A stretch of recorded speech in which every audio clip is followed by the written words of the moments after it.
how do you increase your focus? How do you communicate? How do you make decisions? How do you overcome your anxiety, right? These were the real problems, and these become super exaggerated.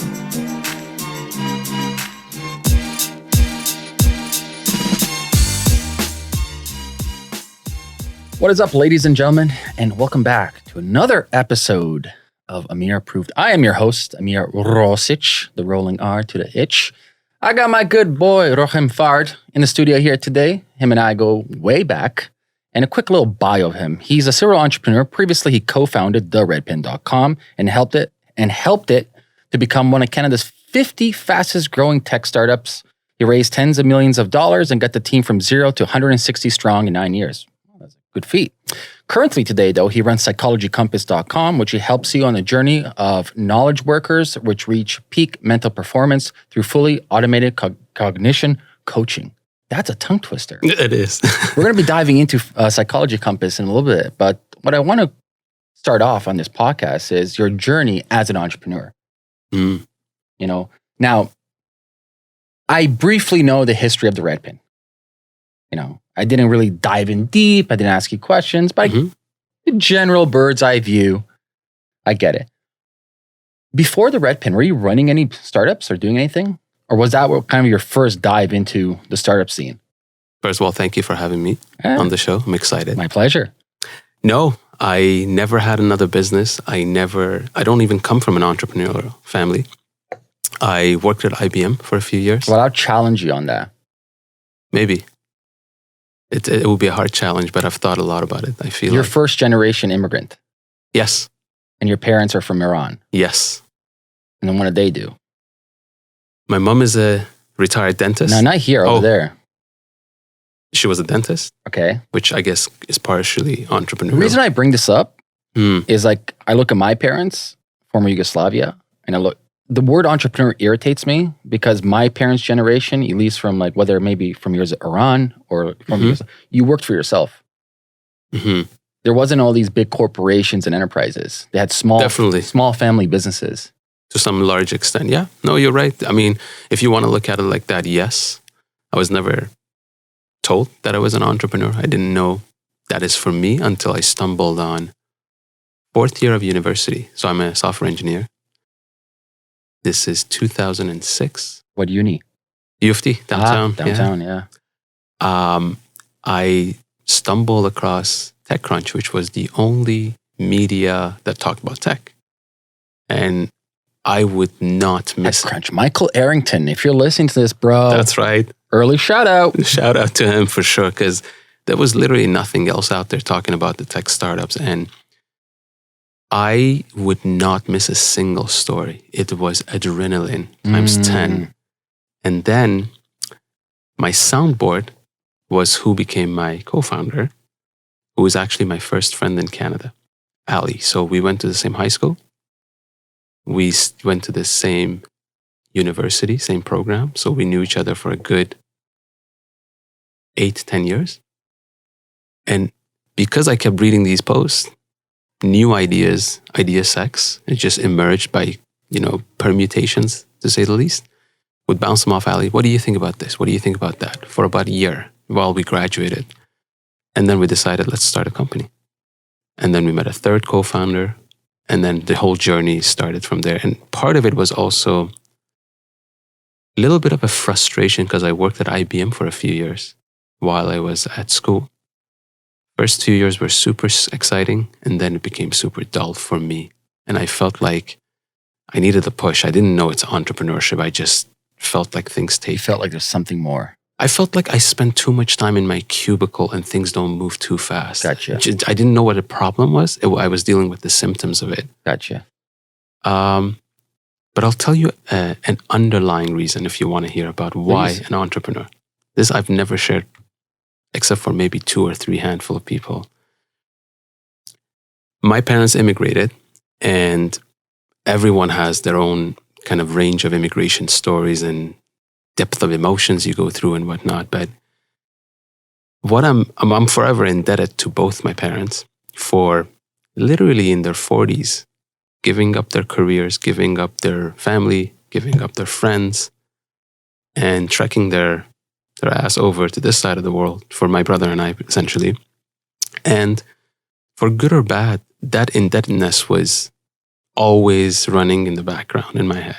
And I felt like I have to not pay back, but give back however you can. And the reason they left, was it because of Ayatollah Khomeini, or?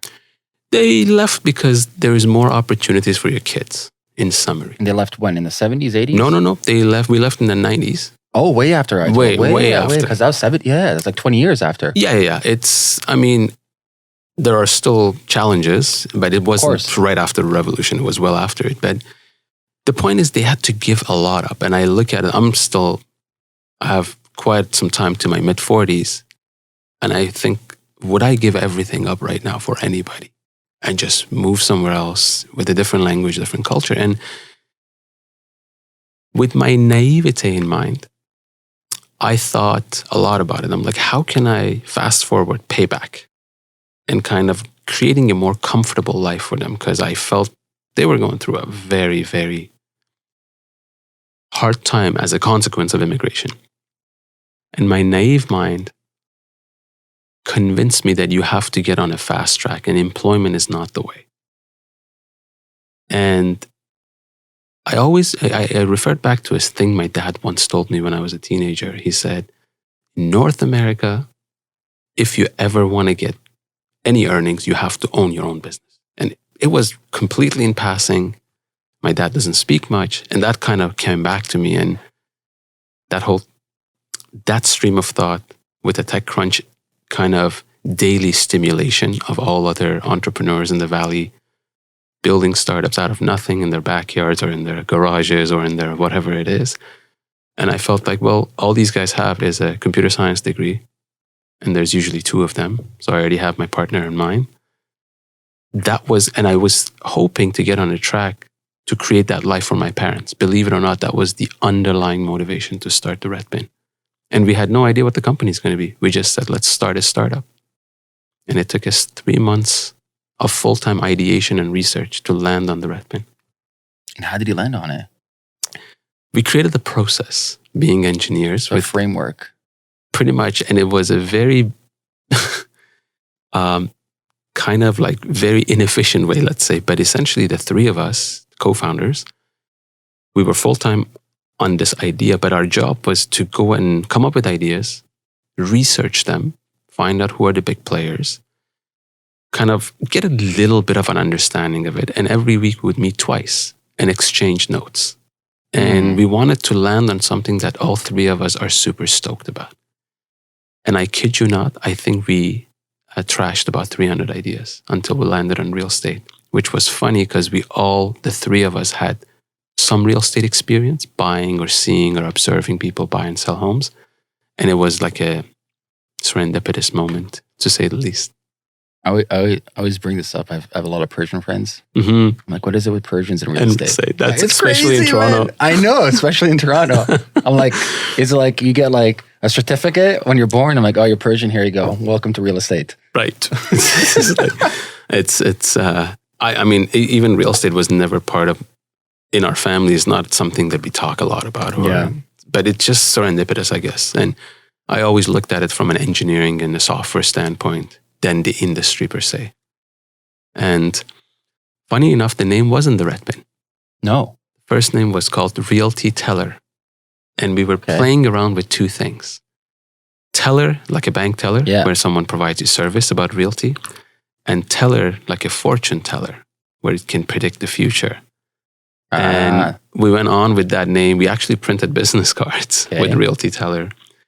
And funny enough, while we were working on the beta, I think it was about a week or 2 before we were ready to launch our beta. And remember the old iPhones? The ones like 3GS and the maybe skinny ones, like the skinny small ones. Yeah. So my partner and CTO, we were sitting in a Starbucks and he pulls up the iPhone. He goes to the map and he searches for a location and press search. And he says, you see that red pin just dropped on the map?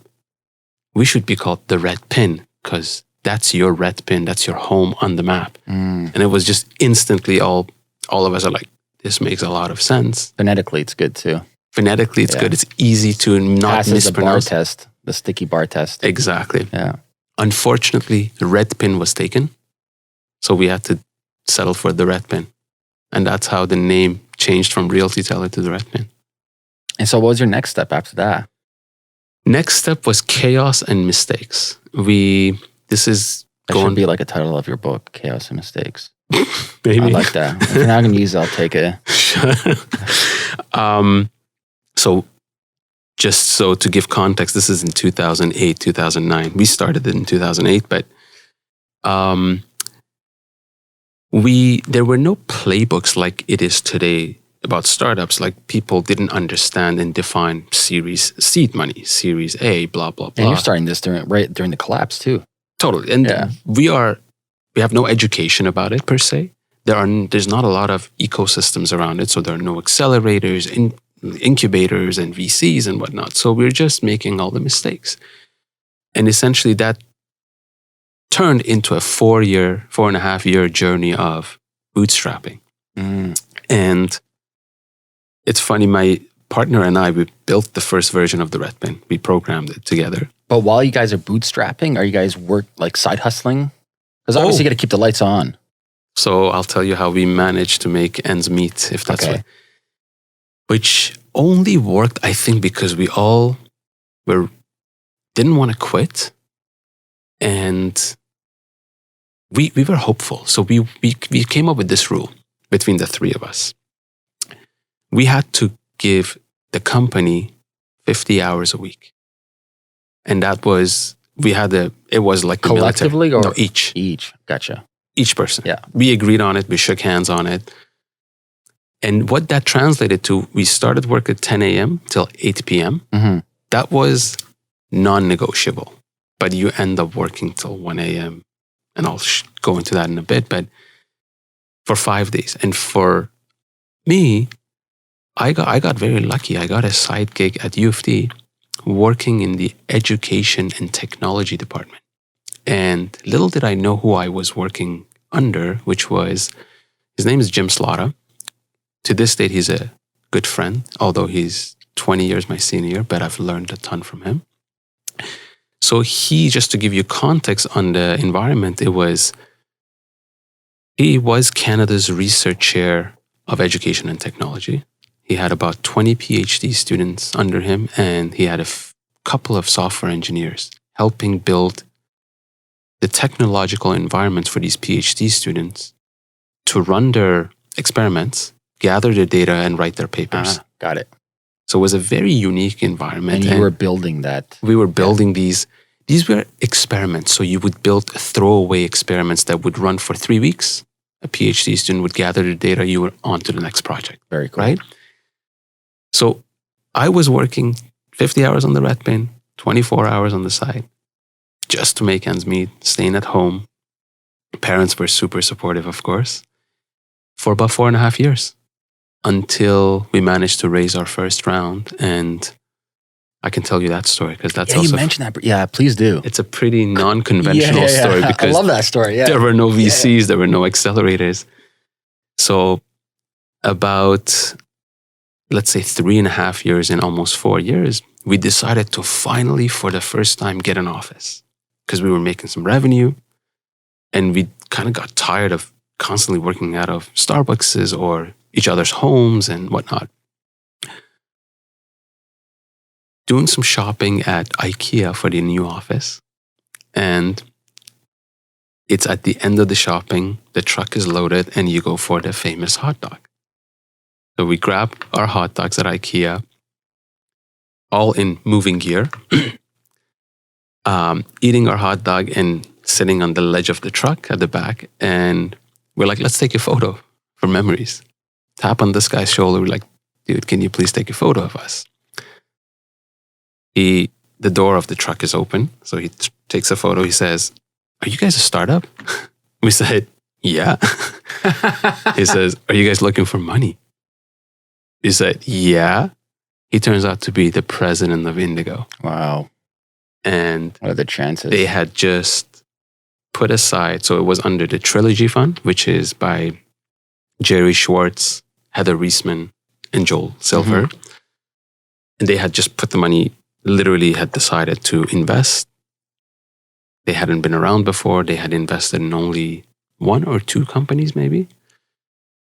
But it wasn't that easy. We didn't get a check right away. It was, from that date, it took about 6 months of due diligence, of going very deep into everything until we raised our close to $3 million. It seems about right. A lot of people, they try to compare it to the Valley. The Valley, it's an own echo chamber. But traditionally speaking, you go to anywhere else, that's on average 6 months. Oh, yeah. Due diligence, lawyers back and forth until the money hits your bank, give or take, it's 6 months. We just had the serendipitous luck of not having to go through the ringer of pitching and whatnot. That's crazy how you put it. It's coincidental, obviously, right? But still, it's a good story. It's a great story. In hindsight. Yeah. But yeah, and then we raised $3 million, which was, to this date, it's still pretty big, but it was a pretty large round in 2012 for Canada. And given there weren't a lot, so we kind of skipped the seed round and we bootstrapped our way by simply SEO, which we can talk about how we did it and kind of what the techniques were if it's interesting. But we went from a team of, I think we were around, at that time, 5 people. Within a year, we went to a team of 30. Wow. And then the year later to 90, which in hindsight, I learned it wasn't a smart move. Yeah, like how did you handle the growth? Like the biggest problem I see with, I know 2 people in Canada that have had significant growth companies in the last 3 years. They've gone from me just knowing them with a team of 2 to them having teams of 300. And I see the chaos internally. I see it firsthand. And I'm like, too quick, too fast, too many. No direction, chaos, too many cooks in the kitchen. Yeah. I don't even know how you manage people like that or even have like a vision on where to go. It's just way too many people. And I couldn't even know. I'm like, what the fuck are you guys all doing? It's the same. I mean, I resonate that. And you should, it's during that growth process, and we'll get to this probably in a little bit later, but the initial pain points that led to Psychology Compass started emerging. Right? Your own personal pains. Which is, people think you have a bunch of money in the bank, problems get solved, and you just spend, and good quality people come and fix problems. But what I was constantly reminded, and especially the moment we crossed the 15, 20 employee mark, and it was just, as we grew, it became more exaggerated, is that my day-to-day challenges, I realized they were cognitively driven. So I realized, to your point earlier, is how do you increase your focus? How do you communicate with people? How do you make decisions? How do you overcome your anxieties, right? These were the real problems, and these become super exaggerated because you're right. Nobody has had that experience to manage a team of 100, let's say, or in your friend's case, 300. Can't. I mean, one person can't. Even 4 people, none of them have Well, there's a ratio. It's 1 to 7, I think it is, right? Usually 1 to 7, 1 to 10 is maximum direct reports. But the point is, usually when you're an entrepreneur and you're in your 20s, you haven't managed a team of 10, 20, 30, right? And you're put in that position. And at the same time, you're supposed to uncover something new in an industry that has been around. And so you're in a very highly regulated, industry. Also self-interested industry that doesn't want to be disrupted like any industry. For example, Uber and the taxi. And here you are trying to disrupt the real estate industry. Highly controlled. Correct. Yeah. Highly monopolized. Some people would even argue, and I can tell you how we navigated those because you're dead on. And we played, I think, a part in the changes that recently took place, which I'm very excited about in the regulation for space. The real estate broker, right? For the sold information. Yeah. That's right. Sold information. We can get into it if you like, but finally sold information is available to the public. Good. And it was gated for years, and we were in court fighting for it. And who is it? Like MLS? MLS. Are they a private or public company? So it's hard to say if it's an organization where every realtor is a member of it. So a co-op, okay, kind of a little bit. So every realtor pays a monthly fee, every brokerage essentially, to be part of that ecosystem, which means you can list your listings there. Because if you don't get your listings there, you don't have access. And MLS is the organization that was fighting against this data being released.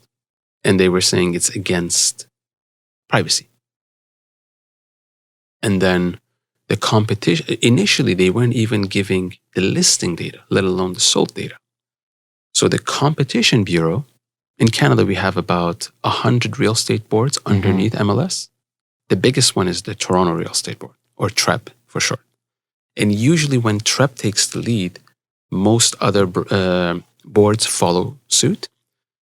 So the Competition Bureau came down and said, Toronto Real Estate Board, you have to release the data, the listings, to all other brokerages because you have a monopoly over it. And you got to allow other brokerages to innovate on how they display the listing. This is the day that people have forgotten, but listings on a map were not a thing in Canada. It was considered the most innovative thing. And that's where we started with the red pin. We actually put listings on a map. Yeah. But so the day the Competition Bureau won that case was sometime in mid-2012. We were actually ID 001 to tap into those listings and kind of showcase resale listings in a different form or fashion.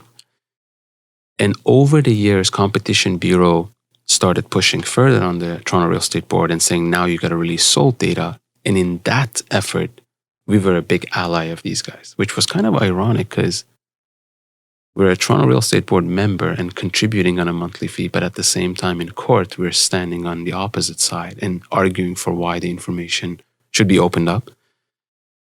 It took a couple years of going back and forth in court, but finally the ruling was in favor of Competition Bureau, and now a lot of good sites are out there. Yeah. Well, I don't even know why you have to be on MLS. If I want to sell a property, why do I have to put it up there? I don't. It's just where all the other agents are, and the agents bring their clients. It's just...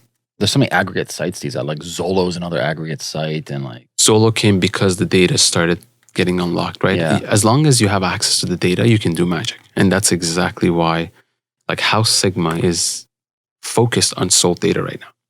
And one of the co-founders used to work at the Red Pin. He was one of our top realtors. He was also a good friend of mine, but that's kind of like new ideas are emerging out of that space. And I'm kind of obviously removed from that space by now, but I observe it and I'm excited to see that change is coming. So when did you leave the Red Pin? I decided to step down from the day-to-day operation in late 2016. Okay. I was on the board for another 10 months or so. And then I decided to fully remove myself because I just didn't agree with the direction the company was going. Sure. I initially didn't agree. That's why I stepped down. But then I really didn't agree. And I decided to come off the board, and so did my co-founders. And well, good on you for like listening to yourself and realizing what you care. I want to say care about, but the direction you want to take. Yeah, because, I'm a technologist at heart. I've learned about myself. I didn't care so much about the industry. I cared about what technology can do to change that industry. And the moment I felt like we're not going to innovate on the technology front and we're trying to more and more to bet on shorter term goals. Yeah, short term instead of long term thinking. Short term goals usually in the business context translate into marketing and sales strategies. Yep. Quick cash in the door. Yeah. It's less risky, but it's also more predictable, but also smaller gains. Tech is where you go all in, build something new. It could totally flop on you, but it could totally put you 5 years ahead of the curve with the competition. So we had a lot of ideas on that front. But because when you have the ideas and you can't necessarily execute on them, I don't know, the inner conviction slowly, the flames start to die out. And that's kind of when I felt like it's time to leave. And so did my business partner and our CTO at the same time, yeah. Okay. And so when did Psychology Compass start? So Psychology Compass was always in the background. And there were a couple other business ideas that were in the background in my head. Hadn't done anything on them, hadn't it was just mulling it over and trying to see how you plan it out. I said, between a couple ideas that were competing, I said I needed time off to figure out which one it is, because I know these 10 years are 7-10 year long. So it's not a quick stint. You jump into it and get out of it. Took a 3-month break, traveled, which is very common. Yeah, I saw on Instagram, you're traveling everywhere. I literally traveled. You're documenting everything. You're actually even going to hostels too. I was staying in hostels at times, but it was during the travel that it became consolidated in my head. The psychology compass is the thing that I have the deepest conviction for. The day I came back, I went back to a coffee shop and I started. I didn't even give myself a day, and it was in the dead of winter in Toronto in December of 2016. But why psychology? Like, what's the premise behind it? So going back 6 years before the company started, which is when we were growing the Red Pin, and I realized that most of my challenges are cognitively driven. It's in my head. It's literally, how do I cope with my anxiety? How do I overcome self-doubt? How do I build my resilience? My solution 6 years back was I started reading a lot of self-help books. I listened to a ton of podcasts. This is when podcasts weren't cool yet. I know we're on one, which is exciting. But I used to listen to about 2 hours of podcasts every single day of the week, just absorbing as much as I can. But the challenge was, it was a very just-in-case learning versus a just-in-time learning. So it was, let me learn this thing. Maybe in 2 years, I'm going to need it. Then I started to talk to a lot of my peers who were building similar businesses and essentially opening the kimono in front of them and saying, look, these are my challenges. And they would unanimously, I learned that everyone deals with a flavor of these. It's just the assortment you carry with you is very different. And my next question was, so how do you cope with these issues? And the answer were the same. Have you read this self-help book? Have you listened to this podcast? Have you read this Medium article, etc.? So it wasn't a very centralized place that you go to. And when I decided to build Psychology Compass, I wanted to build that single destination where knowledge workers go to reach their peak mental performance. And to break that down into, the company is built based on 3 core pillars. And those are very important because compared to what else might be out there. Number 1, everything we offer comes directly from the heart of research in psychology and neuroscience. And is actually, every word is written by a PhD in psychology and neuroscience in the team. So we want everything to be rooted in science. The second pillar is that we want everything to be pragmatic and practical. So translating the very descriptive nature of science to something very prescriptive. So give us an example? Of course. Let's say, I'll give you a simple one because it's easy for everyone to do, but it's highly effective, and I'll explain the science behind it. Overcoming your anxiety, you can do that by activating your salivary response. You're like, huh? The first time I heard it, I chuckled. Until I was given the research. So here's what happens in the brain and why, for example, chewing on gum or sipping on citrus water when you're anxious. Citrus water. It calms your nerves. Interesting. So this is what's happening in the brain. We all have experienced our mouth drying up when we get anxious. Because of the brain's evolution, the amygdala picks up that dried mouth as a signal, and it has excellent pattern matching, so to say, from the past evolution. And it says, there's something dangerous happening here. So I got to go into fight or flight mode because the mouth is dried up. It picks up that pattern as danger, and it starts producing cortisol in the brain. So what you're doing, you're essentially physiologically tricking the brain by activating the salivary response to say, look, nothing is threatening me. The brain picks up that new pattern and says, slow down the amount of cortisol that's going in the brain, right? So these are things that are coming from the heart of science, And it's validated by multiple papers, multiple institutions, very different experiments. And I'll give you more if you're interested in different dimensions. More examples, man. Let's do this. Sure. So improving focus. Okay. And this is also an edible form, but not everything is you have to eat or consume, right? But in order to improve your focus, you can chew on peppermint gum. You can improve your focus by up to 67%. Now, really? Peppermint gum? Peppermint gum. Huh. So what does that happen? There is research in biochemistry, and then there's research in neuroscience, which got to the same conclusion completely differently. The biochemists, in 2 series of research, they found that the act of chewing carries more blood to your brain, which in turn carries more oxygen to your brain. Mm-hmm. Other research shows that peppermint has the same impact. Peppermint causes more blood flowing to your brain. So when you chew on peppermint gum, it has a double effect.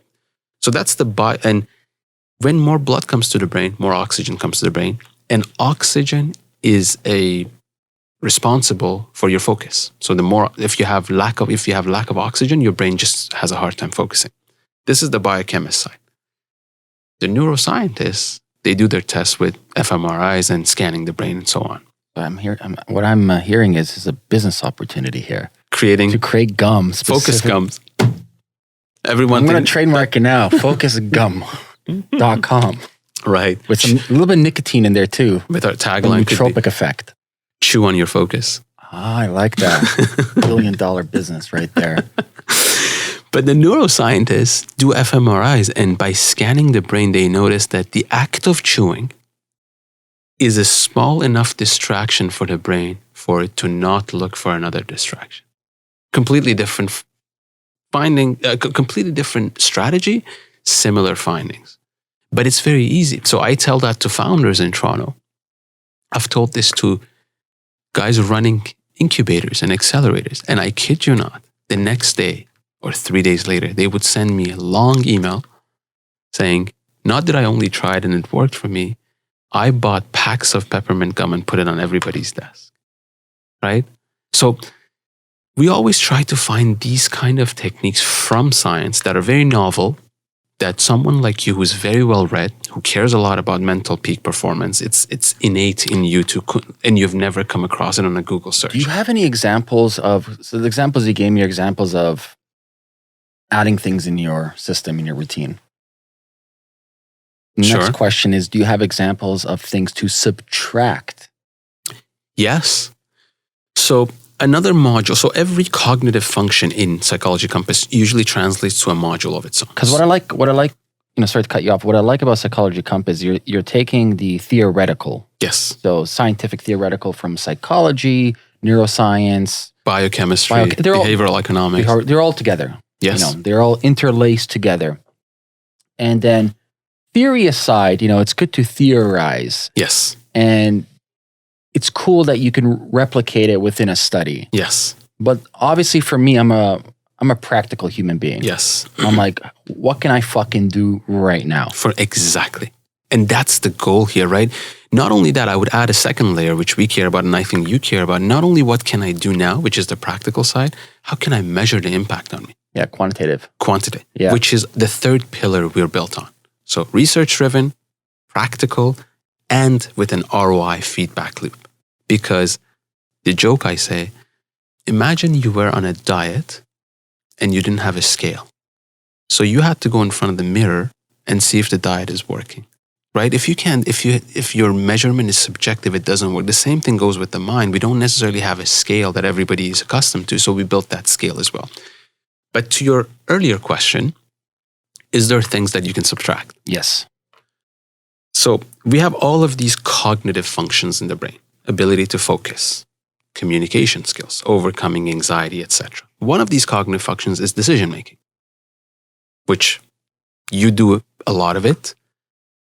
And believe it or not, in research, and this is something that resonates with me as well, because we all have some default decision-making frameworks that we fall onto. Oh yeah, we're reactive as opposed to responsive. Just instant. Robotic. A robotic, and it's because if some of us, sometimes we fall into a default decision-making framework that is correct for that problem. Correct. But a lot of times we just fall on our default, not knowing the type of problem, right?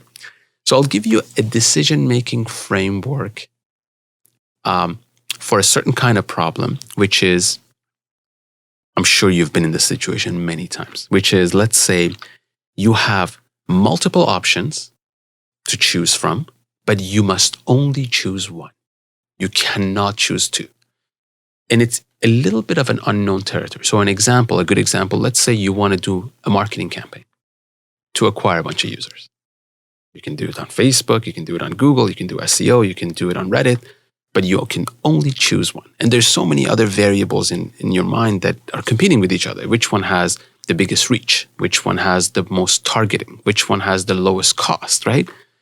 So how do you make that decision? So research has found, I'm usually a victim in these situations because my default decision-making framework is analytical. It's the computer science brain saying, get all the parameters, create this massive spreadsheet, build a formula, and then you'll figure out the thing.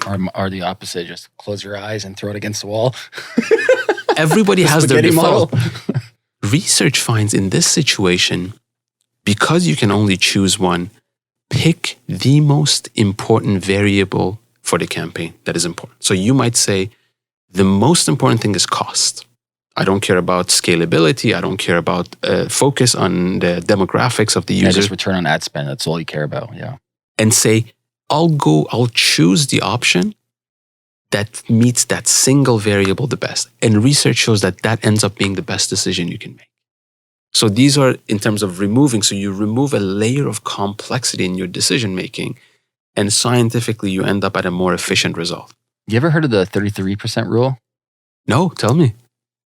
They've used it in dating before too, and they've used it in decision making, but it's not binary as in 1 or 0, as you mentioned. Mm-hmm. But basically they found it's like a power law curve. Okay. Where it is a subjective decision.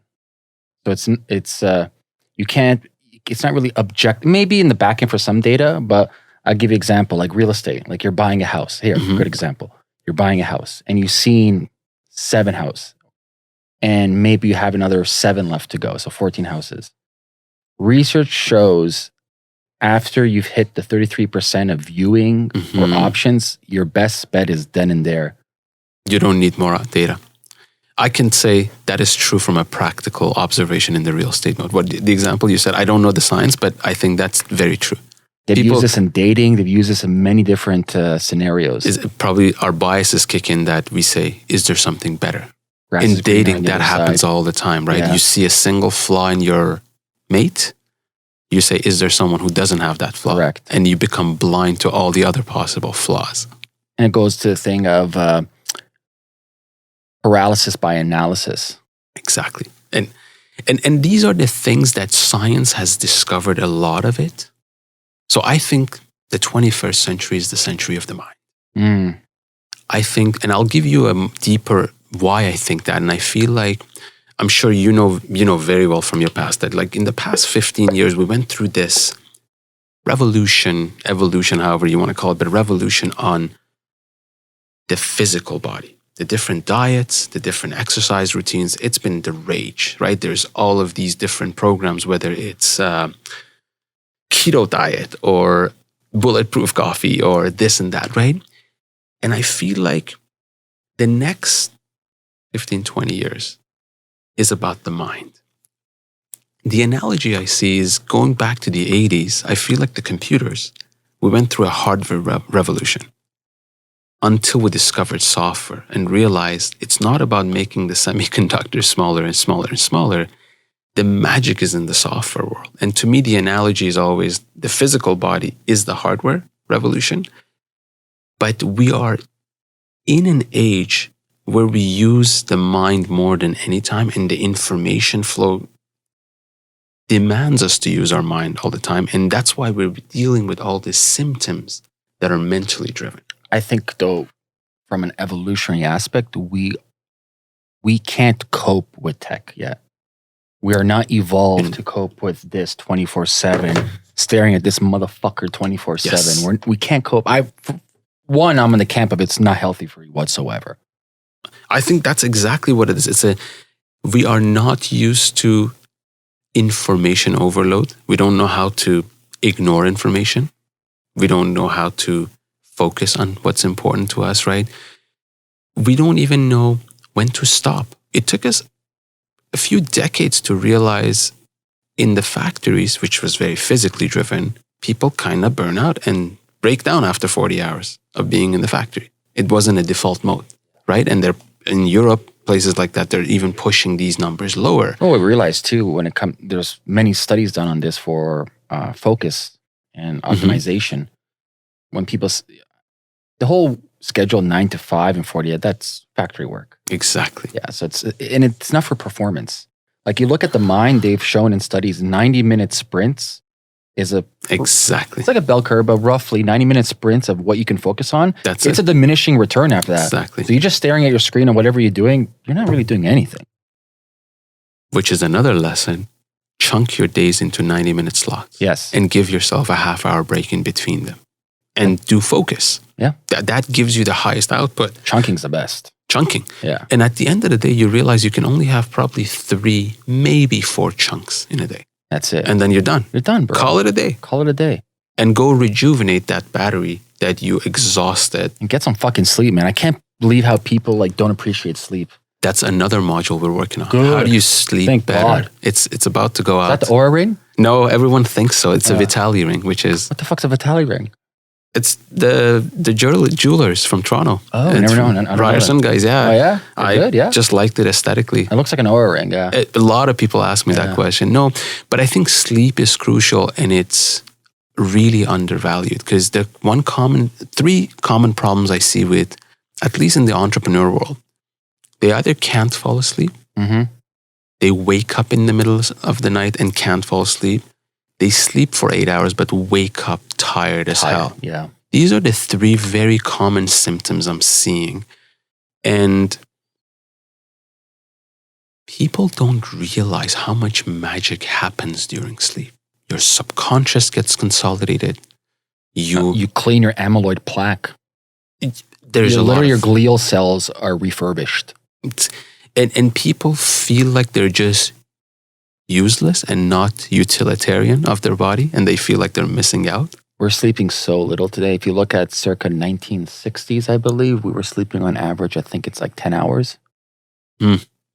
Well, science says you need, let's get a little bit into the science for those people who are not familiar with your circadian rhythms. Essentially, a sleep cycle takes 90 minutes. Yeah, and we fluctuate from stage 2 to stage 5, so in and out of REM sleep. Exactly. But in 90 minutes, you do a full cycle. Correct. Right? So research says every individual needs per day 7.5 so it's 5 to 6 cycles. So of the 90 minutes, yeah. Yeah, right? So and people are on a scale, right? You're right. There's like roughly 3 phenotypes they know of. It's like owl, lark, and hummingbird. Exactly. And so there's a bell curve. Like each of them has their own phenotypical expression of a circadian clock. Yeah. Yes. But people have to respect that. Minimum, you need 7.5 hours. And if you think you need 6 hours, you can function, but you're not at your optimal. And you're going to have a lot of long-term deficits, right? I can down 3 hamburgers on McDonald's right now. See the study? I'll send it. I'll put in the show notes, though. It's not the first of its kind. They've had it before, but they're showing that just one interrupted night of good REM sleep causes you to have cravings for bad foods the next day. Exactly. It's a domino effect. Yeah. It's lack of focus comes out of it, anxiety comes, and people are not, unfortunately, we are not taught how to be self-aware, because when you're self-aware, you pick up on a lot of these cues. When you have a bad night of sleep, you realize maybe you're hard to get along with, right? Maybe you realize you might be hopeless, right? All of these things, if we care about betterment, better the present. I'm a fucking pig if I don't sleep properly. I just eat. Oh, interesting. I become very impatient, they're both bad. one way or another for us, right? So it's with Psychology Compass, it's all about these different cognitive functions and the plethora of knowledge that research has found, but never crossed the walled garden of academia in a layperson's understanding and turn into highly practical stuff that people can put to good use. And most importantly, being able to measure its impacts on you.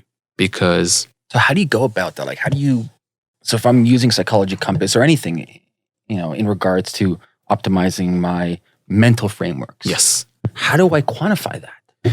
So first of all, remember, none of these are silver bullets that you take a pill and you're good. Sure. It's habit change, micro habits, right? It's just like a good diet. It's just like a good exercise routine, right? You can't go and lift triple the amount you can lift and, well, it bulk goes up. against neuroscience too. Completely. When you do multiple things or new habits, if you're trying to do multiple new habits, you're doomed to fail from the get-go. It becomes very hard to maintain. Mm-hmm. And the underlying science why micro habits work, now that's the best news about neuroscience. So we measure individuals across these cognitive functions, right? And we can score them out of 100 on a percentile scale. So the good news is that everybody can score 100 out of 100. Now, why is that? It's because of the neuroplasticity of the brain, right? The brain is malleable. The science knows it. And with these micro habits, you're firing neurons in a different way and you're essentially changing the physiological structure of your brain, which makes it innate, makes it second nature, makes you be more focused, etc., right? How do you do it? So it's through micro habits. How do you measure it? There are numerous ways of measurement. So let's rewind. What are micro habits, if people are wondering? So micro habits could be chunking. Okay. So you look at your calendar. Most people's calendars is what I call is you're playing Tetris. They squeeze another half an hour in there. Oh my God, I squeezed another slot, right? Yeah. But when you do chunking, ahead of time in the week, you know that you're going to have 4 chunks a day, let's say at the max, maybe 3, 90 minutes with a good half an hour between them. Yeah, the buffer, yeah. And you respect that half an hour. Yeah. Guess what? On week 5, you naturally will do that. So that's how you do like one example of micro habit that helps focus, right? You can do micro habits for sleep. Micro habits would be sleep at the same time. Create the same sleeping environment to sleep better, right? Yeah. All of these have their own requirements and slowly you can get there, right? You don't want to have every checkbox ticked, right? But science, how do you measure it?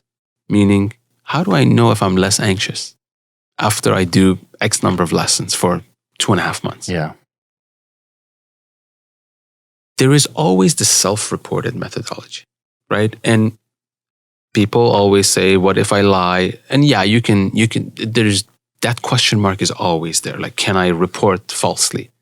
Can I report on a good day? And all of a sudden I'm not anxious, so I report, right? So there's questions, it's not perfect.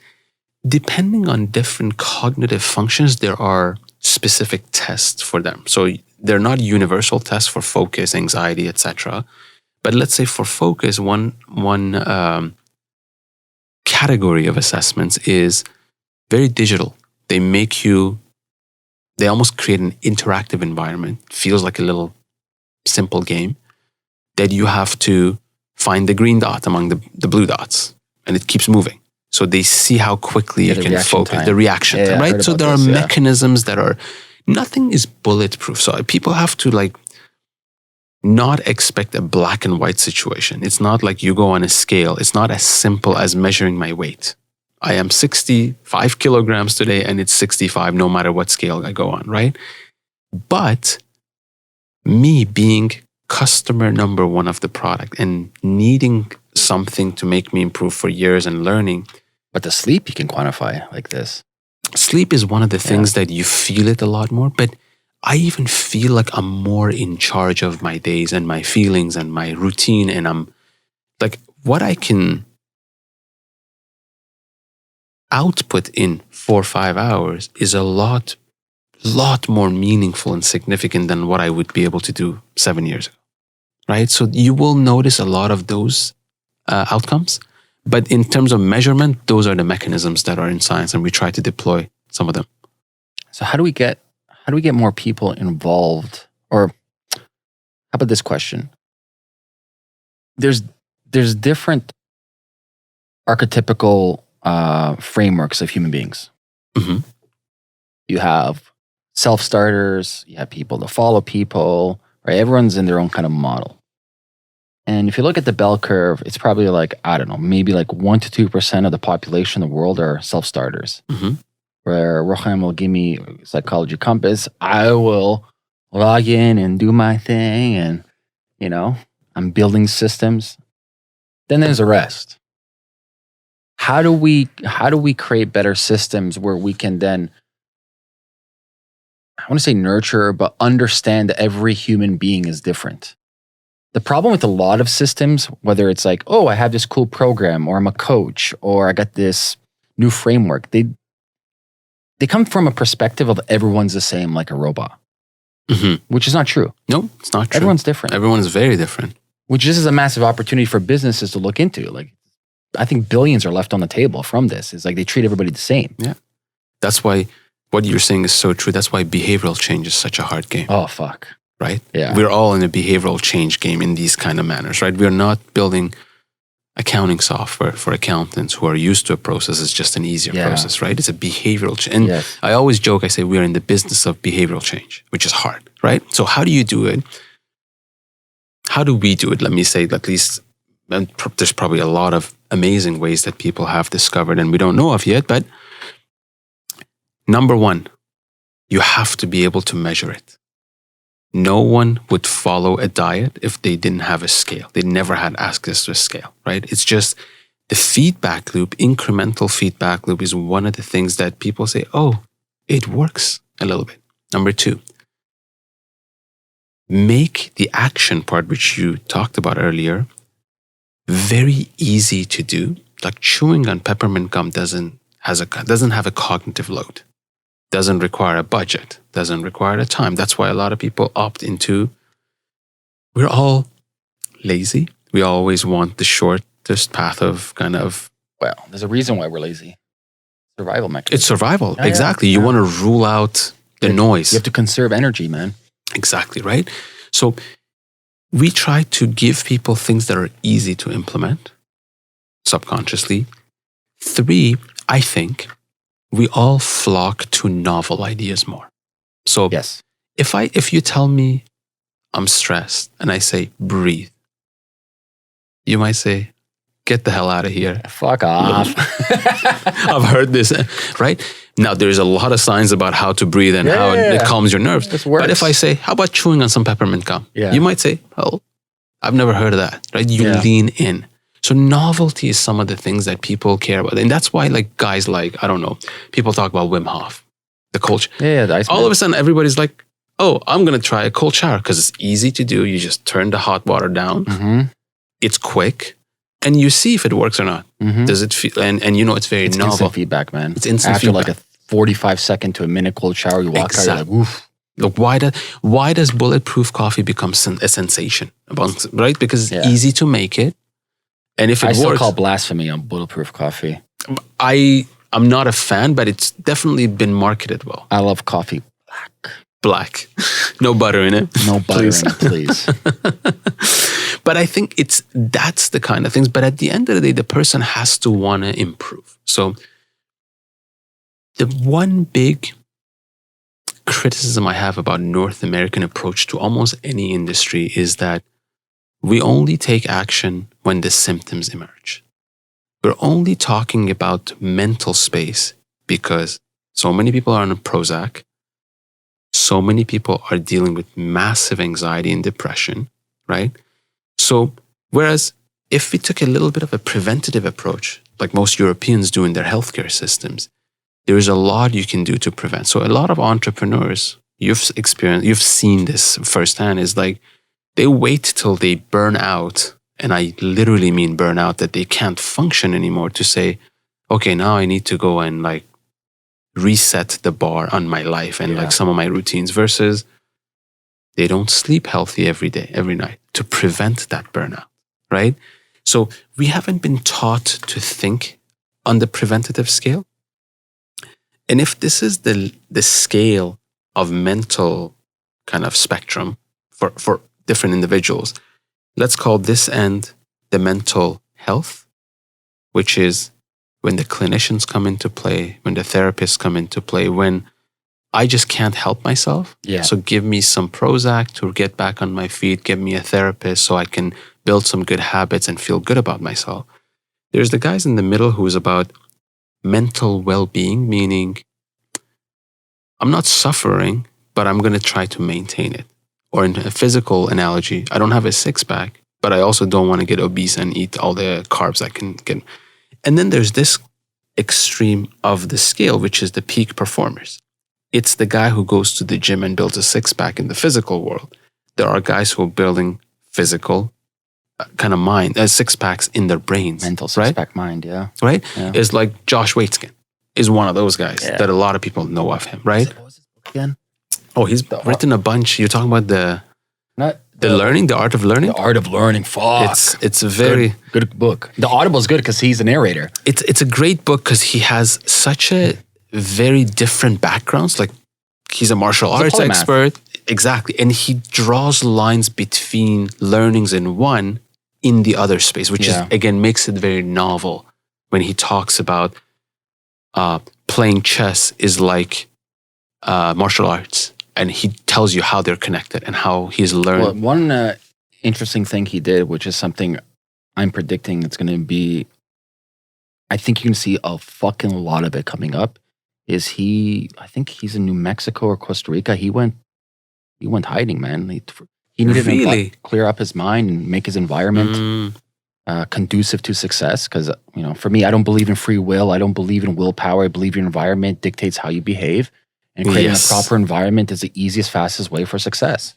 It's what you're talking about is utilizing nature. Yeah, like even for myself, like where I live. Yeah. Exactly, the street I live on. Like I wake up, all I hear construction. Right away, more my brain is like, I'm already stressed. Yeah. I can't even fucking control it. I'm stressed already. Exactly. And that's it's funny, if you don't mind, it's a very common stream in philosophy, which is a lot of philosophers going back talk about let nature lead you versus human beings taking advantage of nature for themselves, which is very short term. Nature's the best teacher. Like there's really good scientific literature on, the Japanese have a word for it. It's called forest bathing. Ah, yes. Yeah. Yes. Like I used to live in Kelowna for 4 years and I lived in a paradise. Now, there's pros and cons from the economic perspective, but from the aesthetic and beauty perspective, and I was staring at deer walking up to me on a weekly basis, bird sanctuary beside me, beautiful emerald lake, rocky mountains, big green trees everywhere. It's like, And funny enough, in that environment, your finances aren't such an big issue as we make it up here in North America. Yeah. You can be happy with a book in your hand, listening to the birds. You don't need much more, right? And I'm not going to be surprised. Let's put it on the table now. In 5 to 10 years, people are going to talk about, unfortunately, they're going to say things like, I'm on an anxiety diet. I'm on a focus diet. I'm not going to be surprised because the mind is going through so many strenuous situations that we're forgetting where we feel our best. Right? We think building $100 million, $200 million company gives us satisfaction. I agree. But even like people who aren't building a business, just a day-to-day living, wake up, this. Exactly. That's how they wake up. They need so much dopamine to just, And I hate the word thank God it's Friday. Oh, fuck, TGI, me too. It's like, what happened to the rest of the 6 days, right? Listen, it's a double-edged sword. It's difficult because everybody has a different situation they're in. You may be in a situation where you're the provider for the family. House, food, etc. It's not by choice, you're saying? Everything's yes and no. It is theoretically your choice. Like you chose to be in that situation. But to what degree did that choice come from the fact that maybe the really reason why you're in this situation is because of all these other factors that you couldn't control? There's many factors you can't control in your life that puts you in a situation. Now, what I would love to see in the future, and I think Psychology Compass can help with this, is the best way to solve problems is asking better questions. We don't have really good, and it's from the famous, it's from the book, but also the movie, The Hitchhiker's Guide to the Galaxy. Yeah. What was this question? The question was, what's the secret to the universe, or what's the meaning of human life? And and the supercomputer says it's like 42 or 47. But the moral of the story is, like, you ask a really stupid question, you get a stupid answer. Like a stupid question. Like, question has no merit whatsoever. Ask better questions. And so you're in this position of like, shit, like I need to provide for my family. I can't just quit my job, and I'm stressed to the max. Now, most human beings, they look at their situation in a binary mode, meaning I have option A or I have option B. When in reality, you have option A, B, C, D, E, F, G. Many different shades of gray. And we need to ask ourselves better questions to figure out what are the means that we have to create right now to get to the end. And so we'll use this person as an example. We'll call him Charlie. And Charlie is, he's making good money, but he's a provider of his house. And you can't just tell Charlie to quit. He has a daughter, he has a wife, a house, all this stuff, right? Yeah. So what does Charlie do? Charlie just continues what he's doing. And for him, it's bleak because he doesn't see any other options. Where else can he get a job? He's getting paid $100K, 6-figure salary. Yeah. But the problem is Charlie doesn't have proper mental frameworks or models to ask better questions. Better questions for sure, better understanding. I feel like you're right about mental frameworks. I mean, mental frameworks go beyond Charlie's life. They go how societies are structured, right? And what you said is very true also when you look at the lineage of philosophy. Like which is fascinating that since Plato, almost every philosopher has thought in duality. So in a framework that it's option A and there's option B, which is dualism. Yes. And you're always trying to transcend from the worst place to the next one, whether it's religion. All Abrahamic religions are talking about you're transcending from this world to the next world, which is evergreen, etc. You go into all the philosophers, it's the same thing. Until now, we're talking about the post-structuralists, postmodernists, like Gilles Deleuze, right? They are talking about maybe philosophy is about not about this duality and transcendence. It's about frameworks to understand the chaos of life. The chaos is happening, but we need frameworks to understand them better. And back to Charlie's life and preventative methodologies. Like, yes, Charlie has a family. Charlie is used to making $100K. Charlie has a car. But let's go back to how Charlie got to that. If you take a little bit of a preventative method, before you buy that house, you think hard. If you want to think about it, you have to understand a little bit more about personal finance, how debt works. If you understood about the hedonic adaptation of the brain, hedonic treadmill, to realize there's no end, you want more gradual progress as opposed to $10 million in my bank today and I'll be the happiest. And people who say that, they just don't know about the hedonic treadmill. This is why in like Hinduism and Buddhism, they're like, how the fuck do I escape this vicious cycle? Exactly. Because whether you believe in reincarnation or not, everything's cyclical. It's like, I'm going to have to repeat this for a billion years. And never I'm out now. Check me out. Meditate, figure it out. I'm fucking leaving this shit right now. So people don't know about these inner wiring of themselves, which hedonic adaptation is built into all of us. Whatever I get, I want more at a very small future, like a short future from now, right? So when you have that understanding, you ask better questions, you learn about these things, but we actually have a lot more knowledge in the world than most people have access to or know how to ask, because problem with knowledge is the labeling of knowledge. We have data, right? Same thing. I can go to any website. I can go to PubMed. I got more power in my palm over here than King of England did 100 years ago, right here. Like Like even the early 2000s, this has more power than a computer. Like this is a fucking supercomputer. This thing is ridiculously strong. Yeah. Still data. It's just, I haven't integrated. I don't know how it applies to me. The thing is like what scientists need to understand, and neuroscience gets it. I think so. But there's a reason why religion is so powerful, is there's a myth aspect. How does this apply to me? How do I integrate this data into my ethos, into my mythology? Because right now, it means nothing to me whatsoever. It's a foreign knowledge. Exactly. You need to, I want to say evolve it, but it needs to be a chimera. You need to figure out how you take this information, whether it's like benefits of neuroscience or benefits of sleeping, X, Y, and Z. How do we wrap this up and how do we integrate it into my mythological belief system?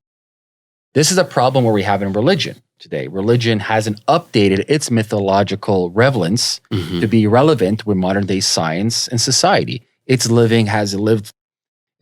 model of thinking is based on 1500 years ago. That's the fundamental. It's not religion itself that's the problem. It's the fact that it hasn't updated itself whatsoever. The APIs are still old. Well, they're not pre-API. There's no API socket whatsoever. And you're dead on. I mean, you look at mythology, like the best way to transfer that has been through storytelling. Number one invention of human beings. And that's why mythologies were so strong, because essentially, and it's always put in the hero's journey. Like the hero would come, battle the dragon of the time, slay the dragon. Now the hero has to come back, tell its cult the story so that the knowledge gets transferred, right? But the thing with the myth or the stories are narratives. And narratives create our reality and perception of how we perceive the world. Yes. And this, we get into science of cognitive biases, etc. Yes. There's a whole fucking list of them. It's like we're discovering new ones all the time, and they stack against each other, so forth and so forth. So these are narratives. It's we're creating. There's that crazy theory of a biocentrism, or we're creating reality as we perceive it. Yes. Like this doesn't exist. There's no reality. It's just how you perceive it, and in real time. Yeah. And it's through your five senses. Yeah. And when you distill it to such simple terms, you're like, oh, I understand how what I've manufactured of my life and my narrative, and just like, no, it's just your arbitrary version of it. And sometimes it's very freeing because can we go into psychedelics? That's the most interesting thing. So psychedelics, meditation, breathing. I've done holotropic breathing, kind of like the Wim Hof. Yeah, yeah. The first time I did it, I wouldn't say I was scared, but I was hesitant. Because it could go wrong if you're... Yeah, I've never felt, because I'm pretty much hyperventilating at that point. It is. And at the point, I'm getting fucking dizzy as fuck. Yes. And I'm like, am I going to continue? Yeah. I'm like, no one's babysitting me right now. That's the thing. And I'm like, fuck it. I'll do it anyway. Just do it anyway. And like, I straight out tripped out for like 25 seconds. Well, I perceive it's 25 seconds. It is. And, you know, it's psychedelics is just the fast forward way to it. But Sufism, meditation, Buddhism, they got to it very in organic ways. Sufism, you have the twirling dance, right? So there are so many ways to get to those states of mind. But back to that narrative, like what I wanted to highlight from research on psychedelics is, you know, they call it the hero dose, which is a good chunk of psilocybin that they give you under supervision and whatnot, right? And they've done it in the College of London of Research and whatnot, which is about reputable organization around research in psychedelics, is that you experience that thing called the ego dissolution, right? Which is an ego. A lot of people colloquially understand ego as that guy who's too full of himself, which is not the scientific explanation of ego. The ego is essentially social, cultural constructs that are imposed on us, which create that narrative in our heads. My narrative might be, I am a founder. Ego's just a software in your head. That's exactly, right? Which is not necessarily, it's not truth. And it's not how good you perceive or bad either. It's just literally software. Yeah. It could move you in one direction or another. It just could be a bad direction or a very... I'm glad you brought... I disdain when people say ego is this Macho guy. macho bullshit. I'm like, you really don't get it. Yeah. Which is how it's colloquially been presented, Yes. right? But the point I think what you're saying is important is like how you perceive the world creates that ego. Like how my parents have reinforced certain values in my head. That's my ego. You also have epigenetical factors Yes. where you have traits and characters passed down, which you can't control whatsoever. Like you're born that way. It's almost a hardware defect now. Yeah. Almost. Oh yeah, for sure. Right? So I think when people realize that, I think it becomes a very empowering way to say, look, what I'm perceiving is not necessarily me. It's not how the world is. I can change that, right?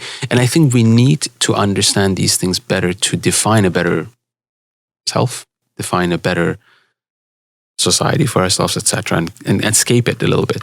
And that's why I always go back to these ancient wisdoms, whether it's the East Asian Buddhism or it's the Sufism or it's philosophy that has tested through time and time.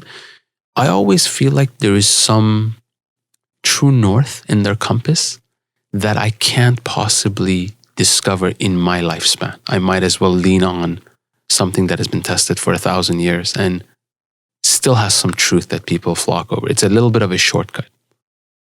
Yeah, and there's ways to even approach that where you don't necessarily have to partake in psychedelics, nor if you have an aversion to any of these Eastern type of philosophies, is like simple stuff I recommend for people is like challenge yourself. Like when's the last time you went on an incredible hike in the mountains where you really challenge yourself? Or maybe you're into hunting. When's the last time you gone deep 4 or 5 days, real hunting in the bush? Really challenge, like our DNA is made for this. Becomes alive. Yeah, you live in the moment. Like when's the last time you fucking did that? The living in the moment is key, right? It's just you almost lose track of time. Yes. It doesn't become this linear thing we're all used to, which is past and future, but it's just present, right? But I think at least research of psychedelics, why psychedelics I think people are looking at is you can definitely go hunting for 6 days and feel a lot of it, but not everyone will do that. Or you can be highly self-aware and not only meditate, but kind of not only close your eyes for a period of day and meditate, but like be self-aware throughout the day. But again, not everyone does that. Psychedelics are essentially the heightened version of you seeing that door that you can be in the present, right? That removes you from the narratives we create. It's just one way of getting to it. It's not the only way. I mean, you can become a Sufi, but it takes decades of practice. You can become a Tibetan monk, but it takes decades of practice, and not everyone is cut And out. a friend of mine that was a monk for years. He said, "Fuck it," and he left. The joke is, or the he joke came back here, a full-fledged monk, man. No, it's Leonard Cohen became a monk for 5 years. Yeah, and there's a poem that I never forget. And he was writing a lot of poetry during that period, but he keeps going through the life as a monk, and he closes the poem with, "The only thing you don't need is a comb." And I love that. It just tells you how difficult and arduous being a monk is. I would just find it boring. But that's the challenge of becoming a monk. It's just boring. Like Me too. if I look at human evolution, pre-circa the agricultural revolution. Mm-hmm. So let's rewind. 150 years, yeah. Past 10,000 years. Okay. So the Pre-agriculture, okay. Yeah, so past 10,000. Okay. And I look at what did our ancestors do? So acutely, they were in more harm than we were. Now, that doesn't apply for everybody. Obviously, there's many, many places around the world right now who are in war-torn situations. So they never experienced that. So the people currently in war are experiencing way more stress and way more harm and more danger. But back in the day, the danger would be maybe from other tribes, acutely. Other animals. And other animals. And that's acute, that's not chronic. So this isn't on a day-to-day basis. Yeah. This is sparsely throughout the history. And what did we have to do? We followed migration patterns of animals. So we knew where the animals go, We understood our landscape, and we've mastered our landscape because we're bipedal, and we were. You know why we're actually good at hunting? No. We're endurance animals. Sweat. Oh, I see. And we can walk and we can run forever. I see. And we would injure or harm or poison an animal and just track it down till it gave up. I see. Interesting. Us and a horse, the next mammal that sweats. The horse didn't sweat, we couldn't use it. Huh. Dogs don't sweat. Yeah, that's why they pant. I forget. There's only a couple of mammals that sweat. I might be wrong. Maybe just a horse, but it's interesting. Fascinating. Yeah. And so in that experience, we were pretty much nomadic. Mm-hmm.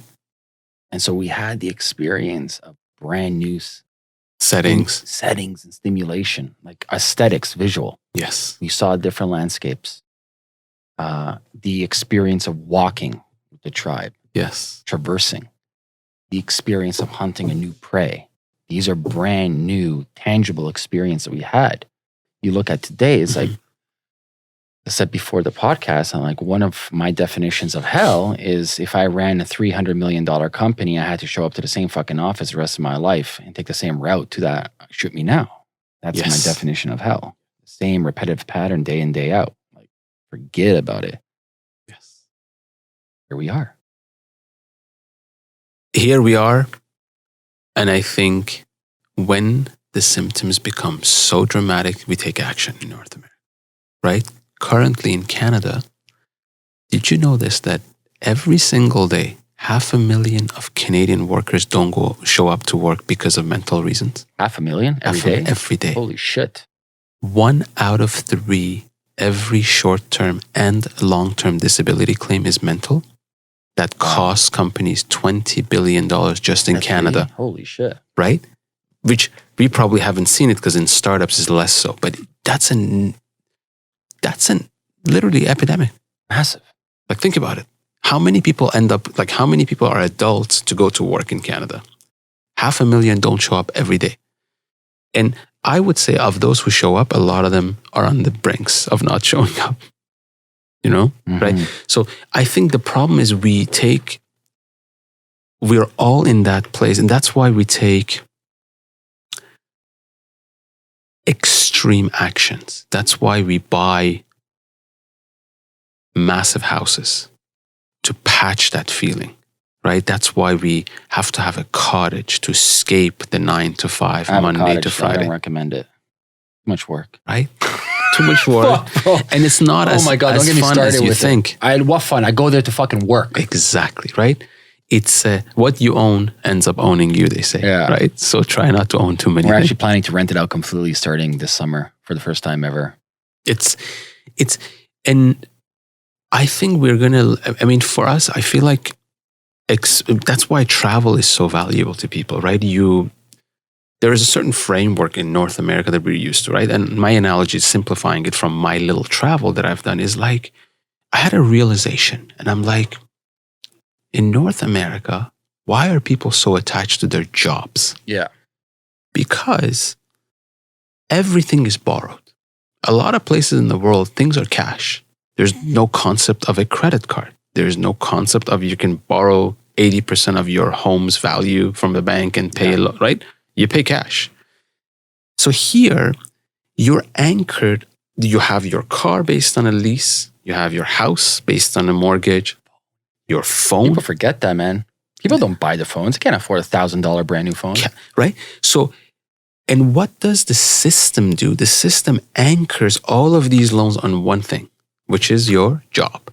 So that becomes the single point of failure. Mm-hmm. If you fuck that up, everything else that's attached to it with a tightrope is going to just relinquish itself, right? And that creates a void in your mind. That creates the fight or flight. And that's why we keep doing that same game. And that's why people die to go on a 1 week, 2 week Caribbean break to just do nothing, right? They have no bandwidth anymore to stimulate their brain and learn something new. Like, why aren't people learning new languages, new instruments, new cultures, etc.? Because there's no bandwidth. We have so much cognitive load in our minds. Yeah, we're fried. And we're just denying it because we feel like, oh, I'm a weak entity if I admit that I am burnt out. I just can't function that well, right? So I think 21st century is the century of the mind. I feel like we're gonna have amazing breakthroughs in terms of, just like we discovered antibiotics. People forget that before antibiotics, people would die from, drinking water from the wrong place. Something so simple of washing your hands before exactly a surgeon goes to give birth. Exactly, right? Something so simple as clean your hands. So we will come across these nuggets and we will, right now, a knowledge worker, which, believe it or not, we all know the white collar and the blue collar, they call knowledge workers the gold collar. The gold collar society, right? So which we are right now, right? Which essentially we use our mind to do the work we do, right? We are working if we have access to the laptop. We don't understand when you should stop, when you should go on. Like it's just like we're always on, so to say, right? But these things will self-correct themselves. We have to create better environments for ourselves, and we have to take a more preventative measure, I think, in terms of avoiding all of these therapy sessions people need to have, all of this medical, because, the medicine is not even a treatment. It just tapers the pain until you get back on your feet. It's just a painkiller until you can self-correct yourself. So the power is within you. Cool, man. That's a good... I think we'll leave it at that. Cheers. Yeah, that's a great ending. Rokham, if people want to get a hold of you and know everything what you're doing with Psychology Compass, what's the best resource? The best resource, so my email is roham@psychologycompass.com. You can get in touch there. Or Twitter is my first name. That helps. Thank you. All right, guys. If you enjoyed this episode, head over to iTunes, leave a review. Every review helps the search engines. Also, if you're on YouTube, please leave a comment. I'd love to know your thoughts about this episode. And stay tuned for the next episode, guys. Take care. Peace.